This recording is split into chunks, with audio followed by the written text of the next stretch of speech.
ಬಂದಿದ್ದು ಯಾಕೆ? ಈ ಕಥೆ ನಿಮಗೆಲ್ಲ ಗೊತ್ತಾಗಿರ್ಬೋದು. ಅಂದರೆ ಇಂದ್ರನಿಗೆ, ದೇವತೆಗಳಿಗೆ ಅಸುರರು ಏನು ಮಾಡಿದ್ರು ಅಂತ ನಾನು ಹೋದವಾರ ಹೇಳಿದ್ದೆ. ಒಂದ್ಸಲ ಇಂದ್ರನಿಗೆ ಸೃಷ್ಟಿ ಹೇಗಾಯ್ತು, ದಕ್ಷನ ಮಕ್ಕಳಿಂದ ಸೃಷ್ಟಿ ಆಯಿತು ಅಂತ ಕಥೆ ಹೇಳಿದೆ. ಅದನ್ನು ಹೇಳಿ ಇಂದ್ರ ತುಂಬ ಅಹಂಕಾರದಲ್ಲಿದ್ದ. ಅವನ ಸಭೆಯಲ್ಲಿ ಒಂದು ದಿವಸ ಅವನು ಆರಾಮಾಗಿ ಕೂತಿದ್ದಾಗ ಬೃಹಸ್ಪತಿಗಳು ಅಂದರೆ ಅವರು ದೇವತೆಗಳ ಗುರು, ಅವರು ಸಭೆಗೆ ಬಂದಿರುತ್ತೆ. ಆಗ ಇಂದ್ರ ಅವ್ರನ್ನ ನೋಡಲಿಲ್ಲ, ಅವ್ರನ್ನ ಸನ್ಮಾನ ಮಾಡಲಿಲ್ಲ. ಇದನ್ನು ನೋಡಿ ಬೃಹಸ್ಪತಿ ಅವರಿಗೆ ಸಿಟ್ಟು ಬಂದು ಅವರು ಅಲ್ಲಿಂದ ಹೊರಗಡೆ ಹೊರಟೋದ್ರು. ಇಂದ್ರನಿಗೆ ಆಮೇಲೆ ಇದರ ಅರಿವಾಗತ್ತಂತೆ, ಅಯ್ಯೋ ಗುರುಗಳು ಬಂದಿದ್ರು, ನಾನು ಅವ್ರಿಗೆ ಸನ್ಮಾನ ಮಾಡಿಲ್ಲ ಅಂತ ಹೇಳಿ. ನಂತರ ಅವರು ಅಲ್ಲಿಗೆ ಅವ್ರು ಎಲ್ಲಿದ್ದಾರೆ ಅಂತ ಹುಡುಕೊಂಡು ಹೋದಾಗ ಬೃಹಸ್ಪತಿಗಳು ಅಲ್ಲಿಂದ ಅದೃಶ್ಯರಾಗ್ತಾರಂತೆ. ಇದು ತಿಳ್ಕೊಂಡು ಇಂದ್ರನಿಗೆ ಬೇಜಾರಾಗಿ ಗುರುಗಳಿಲ್ವಲ್ಲ, ಏನು ಮಾಡೋದು ಅಂತ ಬ್ರಹ್ಮದೇವರ ಹತ್ರ ಹೋಗಿ ಗುರುಗಳಿಲ್ಲ, ಈಗ ಏನು ಮಾಡೋದು ಅಂದಾಗ ಬ್ರಹ್ಮದೇವರು ಹೇಳ್ತಾರಂತೆ, ತ್ವಷ್ಟನ ಮಗ ವಿಶ್ವರೂಪಾಚಾರ್ಯ ಅವರನ್ನ ನೀನು ಗುರು ಅಂತ ಸ್ವೀಕರಿಸು, ಅವ್ರನ್ನ ಬೇಡ್ಕೋ ಅಂತ. ವಿಶ್ವರೂಪಾಚಾರ್ಯರ ಹತ್ರ ಹೋಗಿ ನೀವು ನಮ್ಮನ್ನ ಕಾಯಬೇಕು, ನಮ್ಮ ಯಾವಾಗಲೂ ಗುರು ಇರಬೇಕು ಅಂತ ಅದಕ್ಕೆ ಹೇಳೋದು. ಗುರುಬಲ ನಮಗಿಲ್ಲ, ಅದಕ್ಕೆ ಗುರುಬಲ ಅಂತ ಹೇಳೋದು. ಗುರುಗಳಿಲ್ಲ ಅಂದರೆ, ಗುರುವಿನ ಕೃಪೆ ನಮ್ಮ ಮೇಲಿಲ್ಲ ಅಂದರೆ ನಾವು ಏನೂ ಕಾರ್ಯ ಮಾಡೋದಕ್ಕಾಗಲ್ಲ, ನಮ್ಮ ಕಾರ್ಯಗಳಲ್ಲಿ ಸಿದ್ಧಿ ನಮಗೆ ಸಿಗಲ್ಲ ಅಂತ. ಅದಕ್ಕೇ ಪ್ರತಿಯೊಂದು ಕೆಲಸ ಮಾಡಬೇಕಿದ್ರೂ ಕೇಳೋದು, ಗುರುಬಲ ಇದೆಯಾ ಇಲ್ವಾ ನೋಡಿ ಅಂತ. ಅದಕ್ಕೆ ಗುರುಗಳು ಇರಲೇಬೇಕಂತ ನಮ್ಮ ಜೊತೆ. ಇದೇ ಅರಿವು ಇಂದ್ರನಿಗಾಗಿ ನಮಗೆ ಗುರುಗಳಿಲ್ವಲ್ಲ ಅಂತ ಹೇಳಿ ವಿಶ್ವರೂಪಾಚಾರ್ಯರಿಗೆ ಬೇಡ್ಕೊಟ್ರು, ನೀವು ನಮ್ಮ ಮಾರ್ಗದರ್ಶನ ಮಾಡಬೇಕು ಅಂತ. ವಿಶ್ವರೂಪಾಚಾರ್ಯರಲ್ಲಿ ಏನು, ಅವರು ಬ್ರಾಹ್ಮಣರೇ, ಬಟ್ ಅವರಲ್ಲಿ ಒಂದು ಏನಂದರೆ ಅವರು ಅಸುರರಿಗೂ ಹೇಳ್ಕೊಡ್ತಾರೆ. ವಿಶ್ವರೂಪಾಚಾರ್ಯರು ಸರಿ ಅಂತ ಒಪ್ಕೊಂಡು ಅವರಿಗೆ ಇಂದ್ರನಿಗೆ ನಾರಾಯಣ ವರ್ಮ ಅಂದರೆ ನಾರಾಯಣ ಕವಚ ಶ್ಲೋಕವನ್ನು ಹೇಳ್ಕೊಟ್ರು ಅಂತ ನಾನು ಹೋದವಾರ ಹೇಳಿದ್ದೆ. ನಾರಾಯಣ ಕವಚ ಎಷ್ಟು ಪವರ್ಫುಲ್ ಅಂದರೆ, ನಾವು ಏನೇ ಕೆಲಸ ಮಾಡ್ತಾ ಇದ್ರೂ ನಮಗೆ ಅದು ಒಂಥರ ಕವಚವಾಗಿ ನಮ್ಮನ್ನು ಕಾಪಾಡುತ್ತಂತೆ. ಪ್ರತಿ ಒಂದು ಗಂಟೆಯಲ್ಲೂ ಒಂದೊಂದು ನಾರಾಯಣನ ನಾಮ ಬರುತ್ತೆ. ಅಂದರೆ ಈಗ ಸಂಜೆ ವೇಳೆ ಯಾವ ನಾರಾಯಣ ನಮ್ಮನ್ನು ಕಾಪಾಡ್ತಾನೆ, ಆ ಯಾವ ಹೆಸರು ಕಾಪಾಡುತ್ತೆ, ಅದೆಲ್ಲ ಆ ಶ್ಲೋಕದಲ್ಲಿ ಬರುತ್ತೆ. ಇಲ್ಲಿ ಅವರು ಆ ಶ್ಲೋಕ ಇವರಿಗೆ ಇಂದ್ರನಿಗೆ ಉಪದೇಶ ಕೊಡುವಾಗ ಹೇಳೋದೇನೆಂದರೆ, ಸಾಮಾನ್ಯವಾಗಿ ಯಾರೇ ಮನುಷ್ಯರಾಗಲಿ ನಾವು ದೇವರಲ್ಲಿ ಬೇಡ್ಕೊಳ್ಳುವಾಗ, ದೇವರೇ ನಮ್ಮನ್ನು ಕಾಪಾಡುವಂದಾಗ ನಾವು ದೇವರನ್ನ ನಾಲ್ಕು ಭುಜನ ನಾವು ನೆನೆಸ್ಕೋಬೇಕು. ನಾಲ್ಕು ಭುಜ ನಾವು ನೆನೆಸ್ಕೊಂಡಾಗ ನಮಗೆ ಅವ್ನು ಹೇಗೆ ಕಾಪಾಡ್ತದೆ ಅಂದರೆ, ನಮಗೆ ಚತುರ್ವಿಧ ಪುರುಷಾರ್ಥಗಳು ಸಿಗೋ ಹಾಗೆ ಮಾಡ್ತಾರೆ. ಅಂದರೆ ಧರ್ಮ, ಅರ್ಥ, ಕಾಮ, ಮೋಕ್ಷ, ಇದು ಚತುರ್ವಿಧ ಪುರುಷಾರ್ಥ. ಇದು ಸಿಗೋ ಹಾಗೆ ಅವನು ಕಾಪಾಡ್ತದೆ. ಯಾವಾಗ ನಾವು ನಾಲ್ಕು ಕೈಯಿನ ದೇವರನ್ನು ನೆನೆಸ್ಕೊಂಡಾಗ. ಅದಲ್ಲದೆ ನಮಗೆ ಏನೋ ಕಷ್ಟ ಆಗಿದೆ, ನಮ್ಗೆ ಯಾರಿಂದನೂ ಏನೋ ತೊಂದರೆ ಆಗುತ್ತೆ, ನಮಗೆ ಏನೋ ಪ್ರಾಬ್ಲಮ್ ಇದೆ ನಮ್ಮ ಲೈಫಲ್ಲಿ ಅಂದಾಗ ಅಷ್ಟಭುಜ ಇರುವ ನಾರಾಯಣನನ್ನು ನೆನೆಸ್ಕೋಬೇಕಂತೆ. ಆವಾಗ ಅವರು ಆ ಸಮಯದಲ್ಲಿ ನಮಗೆ ಆ 8 ಭುಜಗಳ ನಾರಾಯಣ ಬೇರೆ ಬೇರೆ ಕಷ್ಟಗಳಿಂದನೂ ನಮ್ಮನ್ನು ಕಾಪಾಡ್ತದೆ ಅಂತ. ಈ ಎಲ್ಲ ಅರ್ಥ ನಾರಾಯಣ ಕವಚದಲ್ಲಿ ಬರುತ್ತೆ. ನಾರಾಯಣ ವರ್ಮ ಅಂತ ಬರುತ್ತೆ, ಅದರಲ್ಲಿ ಬರುತ್ತೆ. ಇದನ್ನು ವಿಶ್ವರೂಪಾಚಾರ್ಯರು ಇಂದ್ರನಿಗೆ ಹೇಳ್ಕೊಟ್ಟಿದ್ರು. ಇದನ್ನು ಕಲ್ತಿದ್ದ ಕೂಡಲೇ ಇಂದ್ರನಿಗೆ ತುಂಬ ಅಹಂಕಾರ ಬಂತು. ಆಮೇಲೆ ಅವರಲ್ಲೇ ತುಂಬ ಮೇರಿಯಕ್ಕೆ ಶುರು ಮಾಡಿದ್ರು. ವಿಶ್ವರೂಪಾಚಾರ್ಯರನ್ನು ಕರೆದು ಒಂದು ಹೋಮ ಮಾಡೋಣ ಅಂತ ಹೇಳಿದ್ರು. ಹೋಮ ಮಾಡೋಕ್ಕೆ ಶುರು ಮಾಡಿದ್ರು. ಹೋಮ ಮಾಡುವಾಗ ವಿಶ್ವರೂಪಾಚಾರ್ಯರಿಗೆ 3 ತಲೆ ನಾನು ಹೇಳಿದ್ದು. ಅವರು ಬ್ರಾಹ್ಮಣರು. ಒಂದು ತಲೆಯಿಂದ ಸೋಮಪಾನ ಮಾಡ್ತಾ ಇದ್ರು, ಇನ್ನೊಂದು ತಲೆಯಿಂದ ಅನ್ನ ಆಹಾರ ತಿಂತಾ ಇದ್ರು, ವೇದ ಮಂತ್ರಗಳು ಹೇಳ್ತಾ ಇದ್ರು. ಇನ್ನೊಂದು ತಲೆಯಿಂದ ಅವರು ಸುರಪಾನ, ರಾಕ್ಷಸರೇನು ತಗೊಳ್ಳೋದು ಸುರಪಾನ, ಸೋಮಪಾನ ದೇವತೆಗಳು ಕುಡಿಯೋದು. ಇವರು ಈ ಥರ ವೇದ ಮಂತ್ರ ಹೇಳ್ಕೊಂಡು ಹೋಮ ಮಾಡ್ತಾ ಇದ್ರು. ಹೋಮನಲ್ಲಿ ಹವಿಸ್ಸು ಕೊಡ್ತಾರೆ, ಭಗವಂತ ದೇವರಿಗೆಲ್ಲ ಹವಿಸ್ಸು ಕೊಡ್ತಾರೆ. ಹವಿಸ್ಸು ಕೊಡೋದು ಯಾಕೆ ಅಂದರೆ, ಈ ಹವಿಸ್ಸು ಕೊಟ್ಟರೆ ಆ ದೇವರಿಗೆ ಪವರ್ ಬರುತ್ತೆ. ಈ ಹವಿಸ್ಸನ್ನು ಸ್ವೀಕಾರ ಮಾಡಿದ್ರೆ ಮಾತ್ರ ದೇವತೆಗಳಿಗೆಲ್ಲ ಪವರ್ ಬರೋದು. ಅವರ ಶಕ್ತಿ ಹೆಚ್ಚಾಗೋದು. ಇಷ್ಟು ದಿವಸ ವಿಶ್ವರೂಪಾಚಾರ್ಯರು ಹೋಮ ಮಾಡುವಾಗ ಇಂದ್ರ ಅಬ್ಸರ್ವ್ ಮಾಡಿರಲಿಲ್ಲ. ಇವತ್ತು ಈ ಸಲ ಯಾವಾಗ ಹೋಮ ಮಾಡುವಾಗ ಇಂದ್ರ ಕೂಲಂಕುಷವಾಗಿ ವಿಶ್ವರೂಪಾಚಾರ್ಯರು ಏನು ಮಾಡ್ತಾ ಇದ್ದಾರೆ ಅಂತ ಗಮನಿಸಿದ್ರಂತೆ. ಆಗ ಅವ್ರು ಗೊತ್ತಾಗೋದೇನೆಂದರೆ ಒಂದು ಮುಖದಿಂದ ದೇವತೆಗಳಿಗೆ ಹವಿಸ್ಕೊಡ್ತಾ ಇದ್ರು, ಇನ್ನೊಂದು ಮುಖದಿಂದ ರಾಕ್ಷಸರಿಗೆ ಅಸುರರಿಗೆ ಹವಿಸ್ಕೊಡ್ತಾ ಇದ್ರಂತೆ.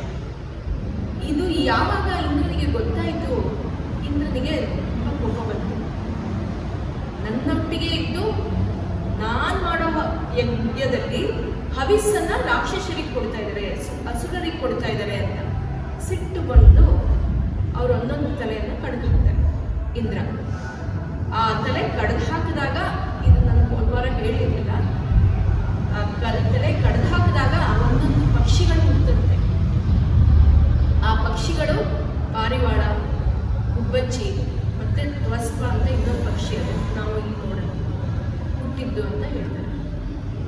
ಇದು ಆದಾಗ ಇಂದ್ರನಿಗೆ ಬ್ರಹ್ಮಹತ್ಯೆ ದೋಷ ತಪ್ಪಿತು ಅಂತ. ಆ ಬ್ರಹ್ಮಹತ್ಯೆ ದೋಷ ತೆಗಿಬೇಕು, ಯಾರಾದರೂ ನನ್ನ ಬ್ರಹ್ಮಹತ್ಯೆ ದೋಷ ಸ್ವೀಕಾರ ಮಾಡೋಕ್ಕೆ ರೆಡಿ ಇದ್ದೀರಾ ಅಂತ ಕೇಳಿದಾಗ 4 ಜನ ಮುಂದೆ ಬಂದರು ಅಂತ ನಾನು ಹೇಳಿದ್ದೆ. ಒಂದು ಭೂಮಿ, ಆಕಾಶ, ಆಮೇಲೆ ಹೆಣ್ಣು ಮಕ್ಕಳು ಮತ್ತು ನೀರು ಅಂತ ಹೇಳಿದ್ದೆ. ಇದೆಲ್ಲ ಆದಮೇಲೆ ಮುಂದಕ್ಕೆ ಇವಾಗ ಬ್ರಹ್ಮಹತ್ಯೆ ದೋಷ ಆಗಿದೆ ಮತ್ತು ಬ್ರಾಹ್ಮಣನ ಹತ್ಯೆ ಆಗಿದೆ. ವಿಶ್ವರೂಪಾಚಾರ್ಯರ ತಂದೆ ತ್ವಷ್ಟನಿಗೆ ಸಿಟ್ಟು ಬಂತು. ಅವರು ಒಂದು ಯಜ್ಞ ಮಾಡಿ ಆ ಯಜ್ಞದಲ್ಲಿ ಮಂತ್ರ ಉಚ್ಚಾರಣೆ ತಪ್ಪಾಗಿ ಅವರು ಯಜ್ಞ ಮಾಡಿದ್ದು ಉದ್ದೇಶ ಏನಂದರೆ ಒಂದು ಅಸುರ ಹುಟ್ಟಬೇಕು, ಆ ಅಸುರ ಇಂದ್ರನಿಗೆ ಸಾಯಿಸಬೇಕು ಅಂತ ಅಸುರ ಹುಟ್ಟಬೇಕು ಅಂತ ಮಂತ್ರ ಉಚ್ಚಾರಣೆ ಮಾಡುವಾಗ ಆ ಮಂತ್ರ ಮೇಲು ಕೆಲವು ಸ್ವರಿತ, ಉದಾತ, ಅನುದಾತ ಅಂತ ಹೇಳ್ತೀವಿ. ವೇದ ಘೋಷ ಮಾಡುವಾಗ ಉದಾತ, ಸ್ವರಿತ, ಆಮೇಲೆ ಅನುದಾತ ಅಂತ ಹೇಳ್ತೀವಿ. ಅನುದಾತ ಅಂದರೆ ಕೆಳಗೆ ಸ್ವರ, ಉದಾತ ಅಂದರೆ ಮಧ್ಯದಲ್ಲಿ, ಸ್ವರಿತ ಅಂದರೆ ಮೇಲ್ಗಡೆ. 3 ಕಾಲಗಳು ಅಂತ ಹೇಳ್ತೀವಿ. 3 ಕಾಲ ಸಂಗೀತ ಹೇಳೋರಿಗೆ ಗೊತ್ತಿರುತ್ತೆ. 3 ಕಾಲ ಅಂತ ಹೇಳಿ, ಒಂದು ಲೋವರ್ ನೋಡ್, ಮಿಡಲ್ ನೋಡ್ ಆ್ಯಂಡ್ ಅಪ್ಪರ್ ನೋಡ್. ಲೋವರ್ ನೋಡ್ಗೆ ಅನುದಾತ, ಮಧ್ಯದಕ್ಕೆ ಉದಾತ, ಮೇಲಕ್ಕೆ ಸ್ವರಿತ ಅಂತ ಹೇಳ್ತೀವಿ. ಅದು ನಾವು ಕರೆಕ್ಟಾಗಿ ಹೇಳಲಿಲ್ಲ ಅಂದರೆ ಮೇಲಕ್ಕೆ ಅಪ್ಪರ್ ನೋಡಲ್ಲಿ ಹೇಳಿದ್ರೆ, ಕೆಳಗಡೆ ಹೇಳಿದ್ರೆ ಮೀನಿಂಗ್ ಚೇಂಜ್ ಆಗುತ್ತೆ. ಈ ರೀತಿ ತ್ವಷ್ಟ ಮಂತ್ರಘೋಷ ತಪ್ಪು ಮಾಡಿ ರುದ್ರಾಸುರ ಹುಟ್ಟುತ್ತಾರೆ. ಹೇಳೋದೇನು, ರುದ್ರಾಸುರ ಇಂದ್ರನನ್ನು ಸಾಯಿಸಬೇಕು ಅಂತ. ಅದು ಏನಾಗತ್ತೆ, ಇಂದ್ರನಿಂದ ಕೊಲ್ಲುವಂತ ಮಗ ಹುಟ್ಟಬೇಕು, ಅಸುರ ಹುಟ್ಟಬೇಕು ಅಂತ ಮಂತ್ರ ತಪ್ಪು ಘೋಷಣೆ ಆಗುತ್ತೆ. ಆ ಥರ ರುದ್ರಾಸುರ ಹುಟ್ಟಿದಾಗ ರುದ್ರಾಸುರ ಅತಿ ಬಲಿಷ್ಠ.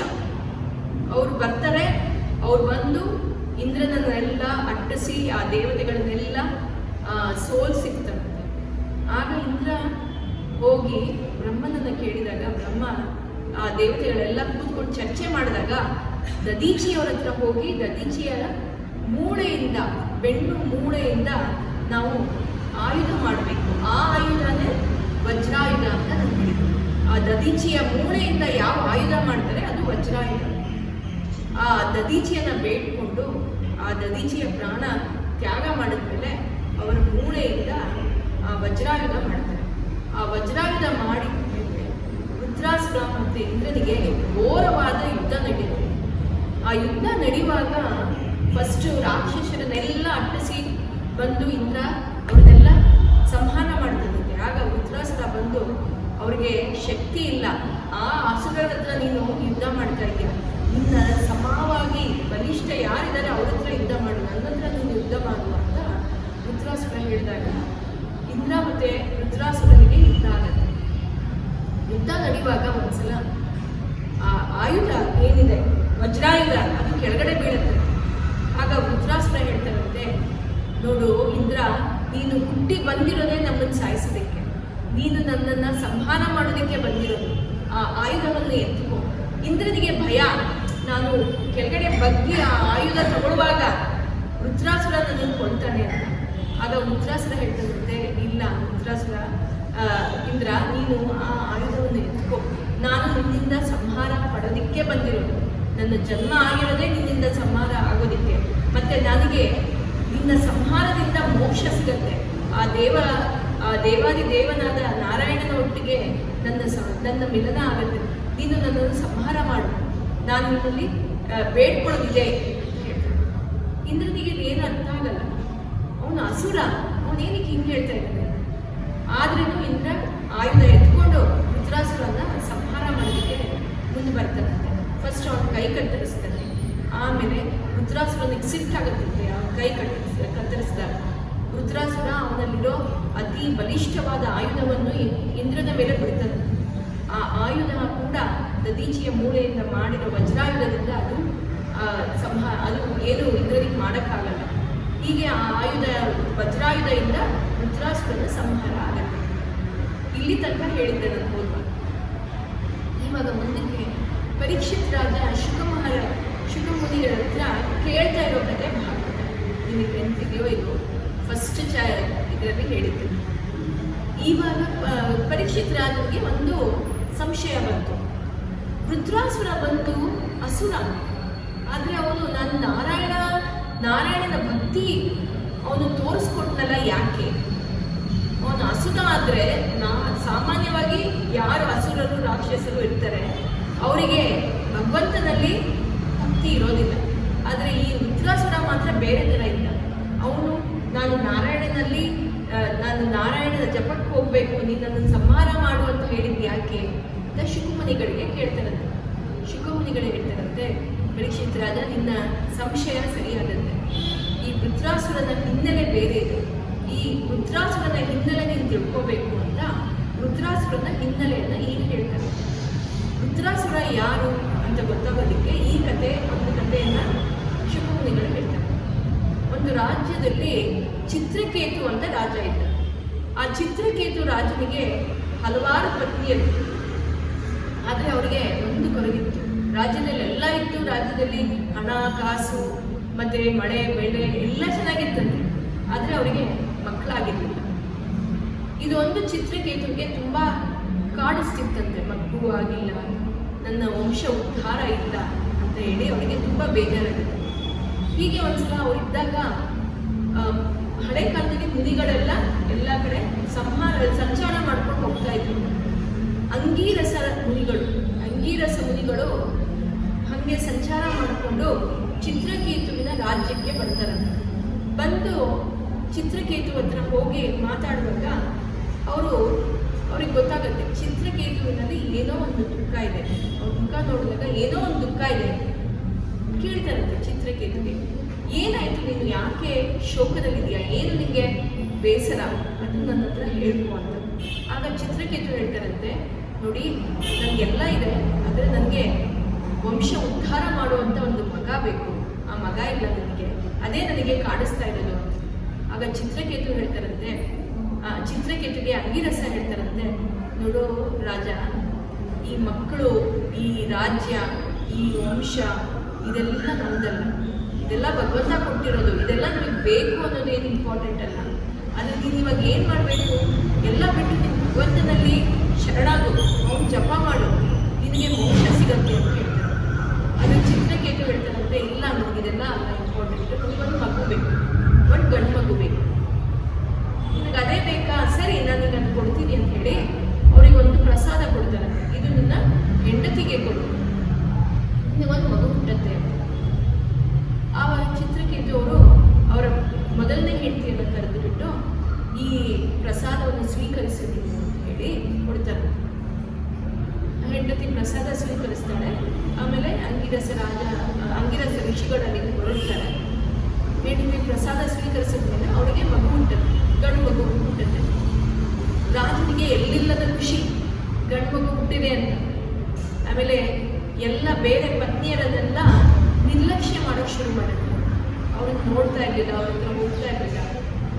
ಬರೀ ಈ ಮೊದಲನೇ ಹೆಂಡತಿ ಹತ್ರ ಹೋಗೋದು, ಆ ಮಗುವನ್ನು ನೋಡ್ಕೊಳ್ಳೋದು, 24 ಗಂಟೆಗೂ ಮಗು ಹಿಂದೆನೇ ಇರ್ತಾ ಇದ್ರು. ಈ ಬೇರೆ ಹೆಂಡತಿಯರಿಗೆಲ್ಲ ಸಿಟ್ಟು ಬಂತು. ಇಷ್ಟು ದಿವಸ ನಮ್ಮನ್ನೆಲ್ಲ ಹೆಂಗೆ ನೋಡ್ಕೋತಾ ಇದ್ರು ರಾಜರು, ಈಗ ನಮ್ಮನ್ನ ಆಳುಗಳಿಂದ ಕೀಳಾಗಿ ನೋಡ್ತಾ ಇದ್ದಾರೆ. ಹೀಗಾಗೋದಕ್ಕೆ ಕಾರಣ ಏನು? ಆ ಮಗು ಇವಾಗ ಇರಲೇಬಾರ್ದು ಅಂತ ಹೇಳಿ ಅವರು ಆ ದಾಸಿಗಳು ಯಾರು ಅಂತಂದರೆ ಅವ್ರಿಗೆ ವಿಷ ಕೊಟ್ಬಿಟ್ಟು ಆ ಮಗು ಸಾಯಿಸು ಅಂತ ವಿಷ ಕೊಡ್ತಾರೆ. ಆ ದಾಸಿಯರು ಆ ಕೆಲಸ ಮಾಡ್ತಾರೆ, ಮಗುಗೆ ವಿಷ ಕೊಡ್ತಾರೆ, ಮಗು ಸತ್ತು ಹೋಗುತ್ತೆ. ಚಿತ್ರಕೇತುಗೆ ಗೊತ್ತಾಗುತ್ತೆ ಮಗು ಹೋಯಿತು. ಆಗ ಅವರಿಗೆ ಬುದ್ಧಿ ಭ್ರಮಣ ಆಗೋಗುತ್ತೆ. ಯಾಕಂದರೆ ಅವ್ನ ಮಗುವಿಗೆ ಅಷ್ಟು ಅಟ್ಯಾಚ್ ಆಗೋಗಿದ್ದ, ಮಗು ನಂದು ನಂದು ನಂದು ನನ್ನ ಮಗು ಅಂತ. ಬುದ್ಧಿ ಭ್ರಮಣ ಆಗೋಗಿ ಸದಾಕಾಲ ಆ ಮಗು ಮಲಗಿದೆ, ಆ ಮಗು ಅದಾಡ್ತಾ ಇದೆ, ಮಗು ಅಲ್ಲಿರ್ತಾ ಇದೆ ಅಂತ ಹಾಗೆ ಮಾತಾಡ್ಕೊತಾ ಇರ್ತಾರೆ. ಈ ವಿಷಯ ಊರಿಗೆಲ್ಲ ಗೊತ್ತಾಗುತ್ತೆ. ಊರವರೆಲ್ಲ ಶೋಕದಲ್ಲಿರ್ತಾರೆ. ಮತ್ತು ರಾಜನು ಬುದ್ಧಿ ಭ್ರಮಣ ಆಗೋಗಿದೆ ಅಂತ ಎಲ್ಲರಿಗೂ ಗೊತ್ತಾಗುತ್ತೆ. ಹೀಗಿರುವಾಗ ಒಂದ್ಸಲ ಅಂಗಿರಸ ಮತ್ತು ನಾರದರು ಆ ರಾಜ್ಯಕ್ಕೆ ಬರ್ತಾರೆ.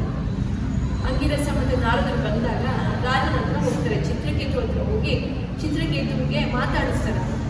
ಚಿತ್ರಕೇತುಗೆ ಅಂಗಿರಸ ಋಷಿ ಯಾರು ಅನ್ನೋದಕ್ಕೆ ಮರ್ತೋಗಿರುತ್ತೆ. ಯಾಕಂದರೆ ಬುದ್ಧಿ ಭ್ರಮಣ ಆಗೋಗಿದೆ. ನೀವು ಯಾರು, ನೀವೇನಿಗೆ ಬಂದಿದ್ದೀರಾ ಅಂತ ಕೇಳ್ತಾರೆ. ನಾರದಿಗೆ ಗೊತ್ತಾಗುತ್ತೆ ಅಂಗಿರಸದಿಂದಲೇ ಅವ್ರಿಗೆ ಮಗು ಹುಟ್ಟಿರೋದು, ಅದು ಮರ್ತೋಗಿರುತ್ತೆ. ಆಗ ಅಂಗಿರಸ ಹೇಳ್ತಿರುತ್ತೆ, ನಾನೇ ನಿನಗೆ ಮಗು ಹುಟ್ಟೋದಕ್ಕೆ ಕಾರಣ ಕರ್ತವ್ಯ ಮಾಡ್ತಾರೆ.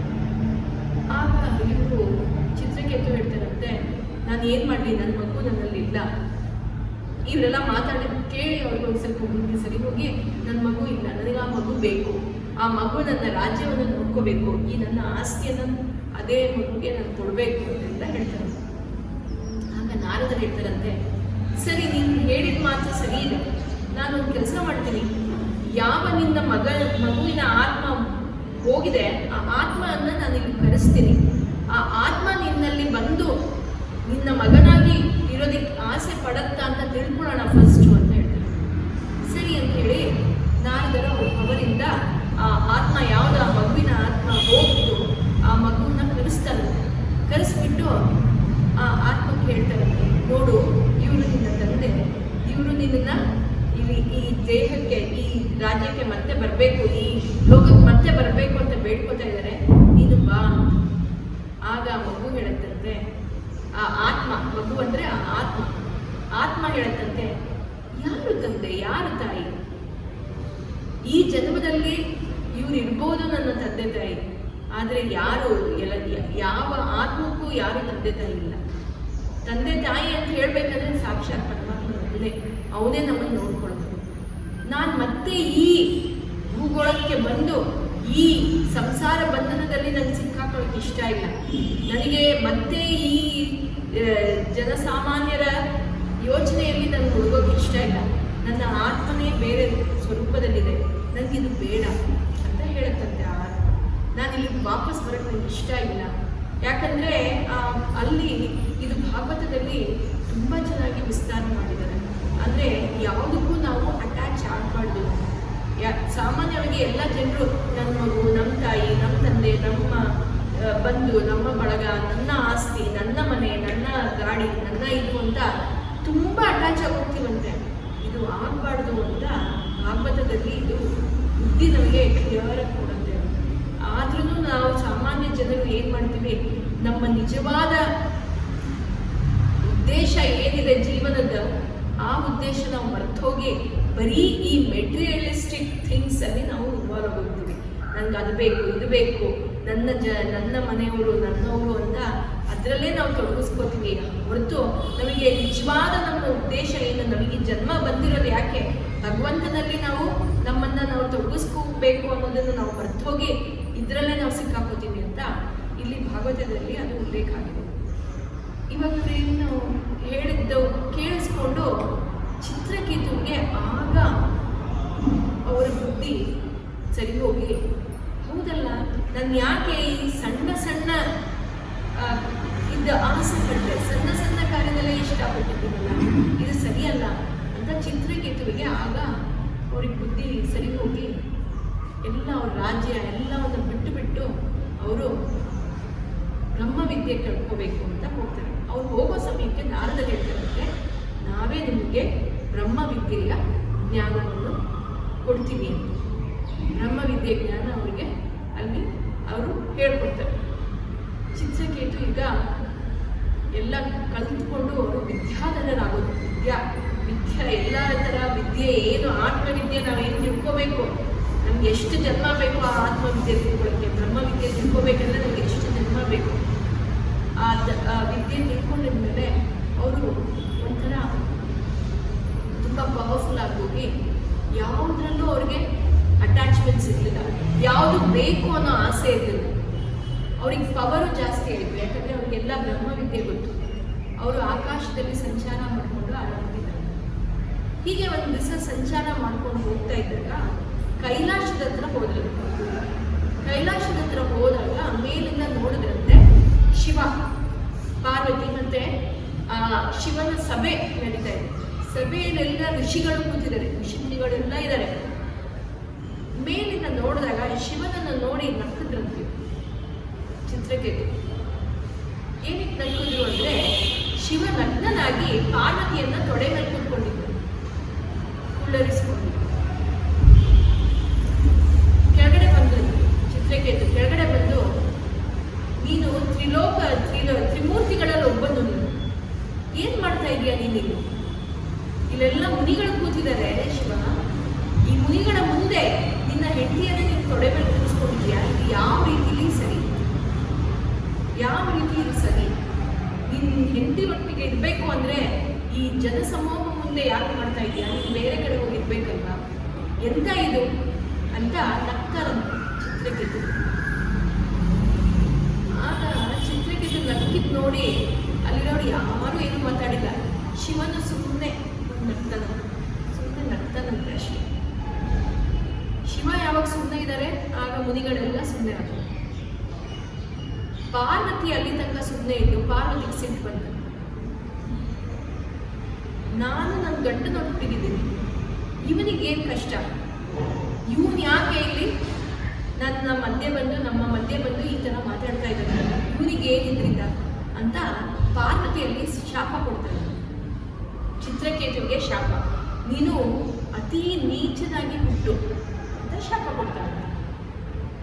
ಚಿತ್ರಕೇತು ನಗ್ನಗ್ತಾ ಶಾಪ ಸ್ವೀಕರಿಸ್ತಾನಂತೆ. ಬಂದು ನನಗೆ ಈ ಶಾಪ ಕೊಡಬೇಡ, ನನಗೆ ಈ ಶಾಪ ಬೇಡ, ನನಗೆ ಇದರಿಂದ ವಿಮೋಚನೆ ಕೊಡು ಅಂತ ಏನೂ ಬೇಡ್ಕೊಡಲ್ಲ. ಸರಿ, ನೀನೇನು ನನಗೆ ಕೊಡ್ತೀಯ ಮಾತೆ, ಅದನ್ನು ನಾನು ಸ್ವೀಕರಿಸ್ತೀನಿ ಅಂತ ಹೇಳ್ತಾರೆ. ಯಾಕಂದರೆ ಒಂದು ಮನುಷ್ಯ ಆದವನು ಹುಟ್ಟಿದ ಮೇಲೆ ಸಾಯಲೇಬೇಕು. ಕೆಲವರು ಬೇಗ ಸಾಯ್ತಾರೆ, ಕೆಲವರು ಲೇಟಾಗಿ ಸಾಯ್ತಾರೆ. ಮತ್ತು ಒಂದು ಮನುಷ್ಯ ಆದವನಿಗೆ ಸದಾ ಸುಖ ಇರಲ್ಲ.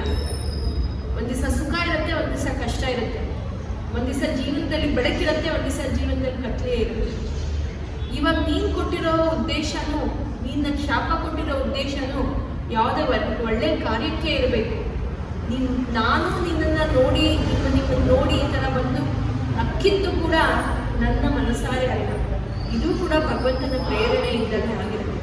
ಈಗ ನೀವು ನನ್ನನ್ನು ಶಾಪ ಕೊಟ್ಟಿರೋದು ಭಗವಂತನ ಪ್ರೇರಣೆಯಿಂದಲೇ. ನೀನು ಕೊಟ್ಟಿರೋ ಶಾಪ ನಾನು ಆರಾಮಾಗಿ ಸ್ವೀಕರಿಸ್ತೀನಿ ಅಂತ ನಗ್ನಗ್ತಾ ಹೇಳ್ಕೊಂಡು ಹೊರಡ್ತೀನಿ. ಇದನ್ನು ನೋಡಿ ಶಿವ ಅಲ್ಲಿ ಕೂತಿರೋರಿಗೆಲ್ಲ ಶಿವನಿಗೆ ಖುಷಿಯಾಗಿ ಅಲ್ಲಿ ಕೂತಿರೋರೆಲ್ಲರಿಗೂ ಹೇಳ್ತಾರೆ, ಇವನೇ ನಿಜವಾದ ನಾರಾಯಣನ ಭಕ್ತ. ನಾರಾಯಣನ ಭಕ್ತ ಹೇಗೆ ಅಂದರೆ ಯಾರು ಏನೇ ಹೇಳಿ ಅವನು ನಗ್ತಾ ಸ್ವೀಕರಿಸ್ತಾನೆ, ಅವನು ನಗ್ತಾ ಇರ್ತಾನೆ, ಅವನು ಅದರಿಂದ ಅವನಿಗೆ ಡಿಸ್ಟರ್ಬ್ ಆಗಲ್ಲ. ನಮ್ಮಲ್ಲಿ ಏನಿದ್ರೆ ಯಾರೋ ಒಬ್ರು ನಮ್ಮನ್ನು ಒಂಚೂರು ಹೇಳಿದ್ರೆ ನಾನು ಇಷ್ಟೆಲ್ಲ ಮಾಡ್ತೀನಿ ನನಗೆ ಹೇಳ್ತಾರೆ, ನಾನು ಇಷ್ಟೆಲ್ಲ ಕೆಲಸ ಮಾಡ್ತೀನಿ ನನಗೆ ಹಿಂಗೆ ಹೇಳ್ತಾರೆ. ನಮ್ಮ ರೋಷ ತುಂಬ ಬೇಗ ಬಂದ್ಬಿಡುತ್ತೆ. ಯಾರು ಏನು ಹೇಳಿದ್ರು ಇಲ್ಲ ಏನಾದರೂ ಮಾಡ್ತಾ ಇದ್ರೆ ನಮ್ಗೆ ರೋಷ ಬರುತ್ತೆ. ಅದು ಬರಬಾರ್ದು ಅಂತ ಹೇಳ್ತೀವಿ. ನಾವು ಯಾವಾಗ ಭಗವಂತನಲ್ಲಿ ಶರಣಾಗ್ತೀವಿ ಆವಾಗ ನಮ್ಮಲ್ಲಿ ಆ ಥರ ರೋಷ ಬರಲ್ಲ ಅಂತ ಹೇಳ್ತೀವಿ. ಇದರಲ್ಲಿ ಇನ್ನೊಂದು ಒಳ ಮರ್ಮ ಏನು, ಯಾರು ನಾರಾಯಣನ ಭಕ್ತರಾಗಿರ್ತಾರೆ ಅವ್ರು ಯಾವತ್ತೂ ಶಿವನನ್ನು ಖಂಡಿಸಬಾರ್ದು, ಶಿವಭಕ್ತರನ್ನು ನೋಯಿಸಬಾರ್ದು.